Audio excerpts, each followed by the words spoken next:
Tips and tricks. Several months ago, I asked viewers to send me their best ideas for our tips and tricks episode. Thanks to everyone who responded. As far as the best tip, it's got to go to AB from Saskatchewan, who said, if you're a member of the CAA, and I think that would also be AA in America or AAA in Britain, and if you have a bike that breaks down, I am told, I'm just guessing it's a breakdown rather than a flat tire, then they will come and get you and take you and your bike to the destination of your choice. Very good, AB. There have been several emails about dogs. JJ in Dakota says, never camp in a place you can hear a dog barking. I think that's very good advice. They can smell you or hear you or something, and as soon as they're loose, they'll come and find you. How true that is. Speaking of dogs, here's a wild animal alert from Luke in Saskatchewan. Never stealth camp in an area with food. Leave it at least a kilometer or two away and in an animal-proof container. I'll add that never ever cook in your sight or anywhere that attracts unwanted attention, human and wild. Thanks, Luke. And since we're talking about food, I have a number of ideas from various stealth campers on food.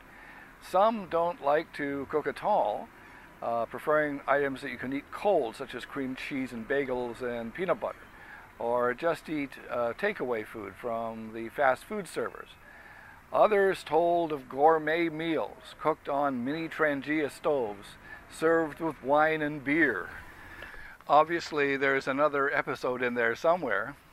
Here's something from Peter in Germany. He says, before you set camp, check for dead trees and high branches. That's a good idea. You don't want them falling on your head when the wind comes up in the middle of the night. I usually think about this, of course, but it's far too late. It's usually the middle of the night when I think about it. So thank you very much, Peter. Now we have some unusual ideas. I can't say for certain that these work. LM in Kansas says that you can keep curious forest animals away from your sight by stringing a perimeter of sewing thread. Apparently the animals will walk into it nearby, and it's nearly invisible, that thread that is, and be spooked. Because it's so thin, they're not injured. And Justin from Reading in England writes that LED lights from bikes will also spook animals away when suspended from tree branches with strings. Let me know how that works out. One of the most common of my YouTube channels is the legality of stealth camping. You can probably have seen my videos on the topic, but CJ from Texas would like to remind us that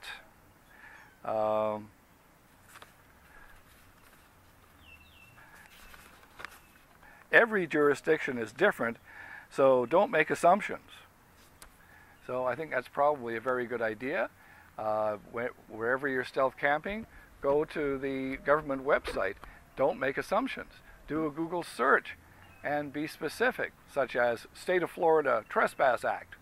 Probably will get you a government agency. Typing in stealth camping in Florida will probably get you a bunch of uninformed opinions. So which one do you want to go with?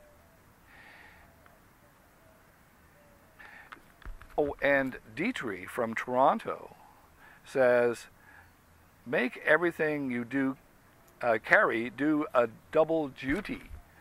I think that's a very good idea.